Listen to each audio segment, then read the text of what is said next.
So what is conductance? Conductance is actually a reciprocal of a resistance in a conductor. जैसे कि resistance में हम लोगों ने स्टडी किया था कि resistance क्या है. Resistance is actually the opposition offered by the substance to the flow of free electrons. ठीक है, यानी कि resistance जो है वो opposition थी flow of free electrons से current को oppose करती थी. यहाँ पे conductance जो है वो reciprocal है resistance का. It means कि conductance हमारे पास वो अमाउंट है कि किस अमाउंट में करंट जो है वो उस सब्सटेंस से conduct, that how much current is conducted from the conductor. Okay, so conductance is reciprocal of resistance. तो इसका फार्मूला हमारे पास क्या है, क्योंकि ये रेसिप्रोकल है कंडक्टेंस का, तो इसलिए हमारे पास फार्मूला क्या होगा, reciprocal of resistance that is 1/r, और इसे हम लोग रिप्रेजेंट करेंगे g से. Okay, g is equal to 1/r. Step number 3 it's SI unit आ जाएगा. तो रेजिस्टेंस का यूनिट ओहम था, तो क्योंकि ये रेसिप्रोकल है तो इसका जो यूनिट आ जाएगा वो पर ओहम होगा, यानी कि ये ओहम -1 पर ओहम. और इसे हम लोग कह सकते हैं OHM था वो ओहम, तो उसको हम लोगों ने उनके स्पेलिंग्स को बिल्कुल अपोजिट कर दिया because it is a reciprocal. तो इसका यूनिट हमारे पास क्या आ जाएगा, MHO.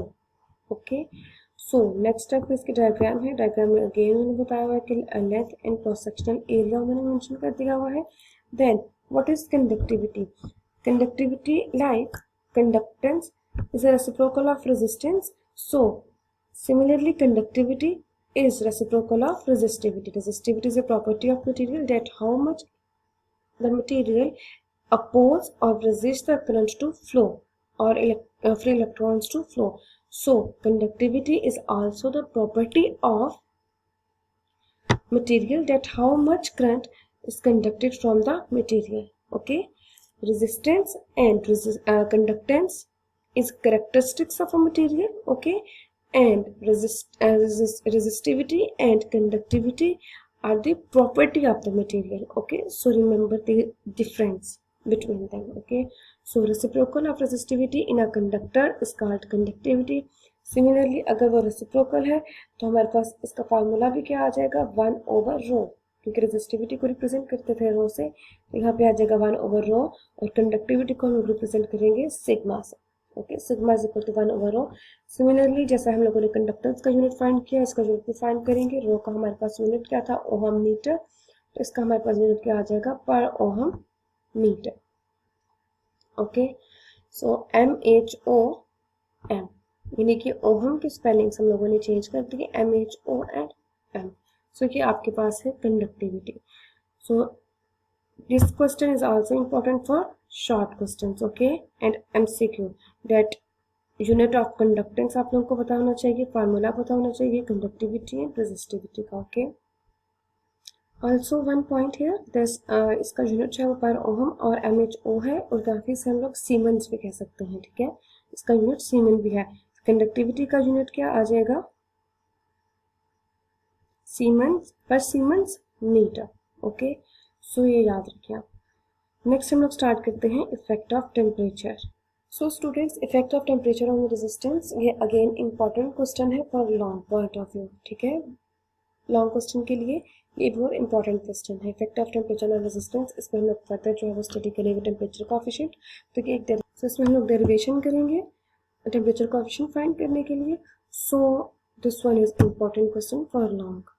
So let's start this question. Effect of temperature on resistance, जैसा कि मैंने आप लोगों को पहले भी बताया है कि टेम्परेचर जो है वो रेजिस्टेंस पे किस तरह से डिपेंड करता है. ये डिपेंड करता है मटेरियल, नेचर ऑफ मटेरियल पे. ठीक है, कि अगर हम कंडक्टर ले रहे हैं तो टेम्परेचर का इफेक्ट क्या होगा रेजिस्टेंस पे. And if we have semiconductors और electrolyte solutions, then what is the impact of temperature on resistance. So the resistance of material changes with the change in temperature. The effect of temperature upon resistance varies according to the type of material, means type of material, nature of material. Thus resistance of a pure metal for example copper, aluminium, increases with increase of temperature, because कि हमारे पास जो pure metal है उसमें पहले ही number of free electrons होते हैं जो कि करंट को फ्लो करवाते हैं, मीन्स कि उनकी वजह से करंट फ्लो करेंगे. नाउ अगर हम लोग उसका टेम्परेचर ज़्यादा कर देंगे तो हम लोगों को पता है कि due to increase in temperature electrons जो है वो मेटल सरफेस से एक्सट्रैक्ट होना स्टार्ट हो जाएंगे, इमिट आउट होना स्टार्ट हो जाएंगे। सो हमारे पास नंबर ऑफ फ्री इलेक्ट्रॉन्स बहुत ज़्यादा हो जाएंगे। नंबर ऑफ फ्री इलेक्ट्रॉन्स के ज़्यादा होने की वजह से हमारे पास वहाँ पे कोलिजन्स होंगे। ड्यू टू कोलिजन्स इलेक्ट्रॉन्स अपनी एनर्जी जो है वो लूज करेंगे in the form of heat. So जितने ज़्यादा पार्टिकल्स होंगे उतनी ज़्यादा रेजिस्टेंस हो जाएगी यहाँ पे, ठीक है, due to in metals. Okay, but the resistance of electrolyte solution जो है, जो इंसुलेटर्स हैं जैसे glass, mica, rubber and semiconductors आपके पास जो मिनिमम सिलिकॉन्स हैं वो डिक्रीज होंगे विद इंक्रीजिंग टेम्परेचर। ओके, अब यहाँ पे हमारे पास जो नॉन मेटल्स मटेरियल्स हैं, इलेक्ट्रोलाइट्स, जैसा कि मैंने आप लोगों को पहले बताया कि उसमें हमारे पास आयंस हैं, आयनिक सोल्यूशन है, ये इलेक्ट्रोलाइट्स जो है। तो इसमें हमारे पास due to increasing temperature negative जो हमारे पास इनॉइंस हैं वो ज़्यादा हो जाएंगे, उनकी अमाउंट ज़्यादा हो जाएगी। जैसे लाइक मेटल्स को जब हम लोग टेम्परेचर ज़्यादा करते हैं तो नंबर ऑफ फ्री इलेक्ट्रॉन्स जो है वो इमिट आउट होते हैं उनकी मेटल सरफेसेस से, वैसे ही इलेक्ट्रोलाइट में हमारे पास नेगेटिव आयंस जो है, इनॉइंस जो है वो ज़्यादा हो जाएंगे और उनकी मूवमेंट होगी। सो दैट्स वाई करंट वहाँ पे ज़्यादा हो जाएगी। पहले करंट कम थी, due to increasing temperature flow of जो आयंस है, नेगेटिव आयंस है वो ज़्यादा होगा और हमारे पास करंट वहाँ पे फ्लो करेगी। सो रेजिस्टेंस कम हो जाएगी करंट के फ्लो करने की वजह से। सिमिलरली इंसुलेटर्स में हमारे पास करंट फ्लो नहीं करते, तो जब टेम्परेचर ज़्यादा करेंगे नंबर ऑफ इलेक्ट्रॉन्स वहाँ पे प्रोड्यूस होंगे, इलेक्ट्रॉन्स प्रोड्यूस होने की वजह से करंट प्रोड्यूस होगी। और हमारे पास इसी तरह से सेमीकंडक्टर्स के केस में भी आएगा, लाइक जर्मेनियम, सिलिकॉन, सेमीकंडक्टर में भी हमारे पास नंबर ऑफ इलेक्ट्रॉन्स कम है। So that's why when we increase the temperature number of electrons जो है वो ज़्यादा होंगे और उनके ज़्यादा होने की वजह से करंट भी ज़्यादा होगी और करंट के ज़्यादा होने की वजह से रेजिस्टेंस डिक्रीज करेगी। ओके, सो ये मैंने रिपीट कर दिया है। Then temperature coefficient of resistance, ये इंपॉर्टेंट क्वेश्चन आ गया लॉन्ग के लिए जिसमें हमारे पास इसके पहले एक्सप्लेनेशन है। Consider a conductor having resistance और not at 0 degree Celsius and RT at T degree Celsius. हम लोगों ने कंडक्टर कंसीडर करेंगे जिसमें उसके हमारे पास जो रेजिस्टेंस है 0 डिग्री सेल्सियस पे वो और नॉट है और T डिग्री सेल्सियस पे RT है। So it has been found that in normal range of temperature the increasing resistance RT minus R not is. First one हमारे पास क्या आ जाएगा, change in resistance is directly proportional to the initial resistance. Resistance जो change हो रही है वो इनिशियल रेजिस्टेंस के डायरेक्ट रिलेशन में है।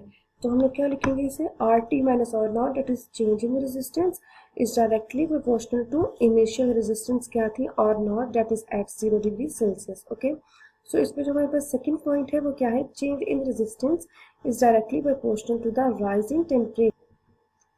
चेंज इन टेम्परेचर क्या था, पहले हम लोगों ने चेंज इन फर्स्ट पॉइंट में बात की चेंज इन रेजिस्टेंस की, और नॉट माइनस आर टी जो कि किसके डायरेक्ट रिलेशन में था, इनिशियल रेजिस्टेंस के आर नॉट के। ठीक है, अब यहाँ पे बात करेंगे चेंज इन रेजिस्टेंस जो है वो डायरेक्ट रिलेशन में है चेंज इन टेम्परेचर की, जो कि हम लोग पहले बात कर चुके हैं in the case of metals. Okay, so यहाँ पे हम लोग मेटल्स कंसिडर करेंगे।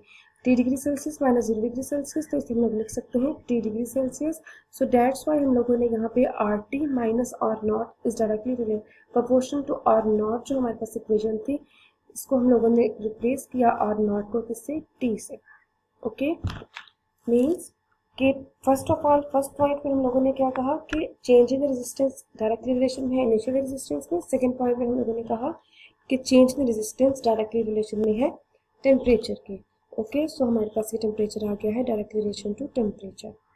कंबाइन करेंगे हम लोग इन दोनों इक्वेशंस को तो आपके पास आ जाएगा RT minus R not is direct relation to R naught T। ठीक है, क्योंकि दोनों ही डायरेक्ट रिलेशन में थे तो ये मल्टीप्लीकेशन की फॉर्म में आ जाएगा R naught T। Okay, so next step पे हम लोग इस प्रोपोर्शनैलिटी साइन को खत्म करने के लिए यहाँ पे एक प्रोपोर्शनैलिटी कांस्टेंट अप्लाई करेंगे। सो ये इक्वल का साइन आ जाएगा यहाँ पे, RT minus R naught is equal to alpha R naught T. Here alpha is temperature coefficient of resistance. Okay, यहाँ पे हम लोगों ने प्रोपोर्शनैलिटी साइन को खत्म करके प्रोपोर्शनैलिटी कांस्टेंट अप्लाई किया जो कि अल्फा है, और अल्फा को हम लोग क्या कहेंगे, alpha is a constant and it is called temperature coefficient of resistance. Okay, and temperature coefficient of resistance that is alpha depends upon the nature of material and temperature। ये याद रखना है कि अगेन टेम्परेचर ऑफ रेजिस्टेंस जो कि alpha है वो किस पे डिपेंड कर रहा है? वो डिपेंड करता है नेचर ऑफ मटेरियल पे और टेम्परेचर पे। Okay students, so in next step we have to rearrange equation number 12.6 for R T.